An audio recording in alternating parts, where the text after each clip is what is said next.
If you have been thinking about adding the macOS style minimize animation to Windows 11, this video is for you. It's incredibly easy to do and only takes a minute. First, open your browser, search for Windhawk and install it.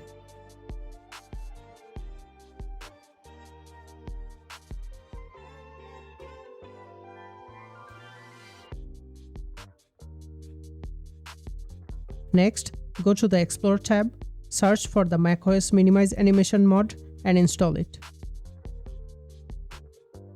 That's it, the animation has been applied successfully.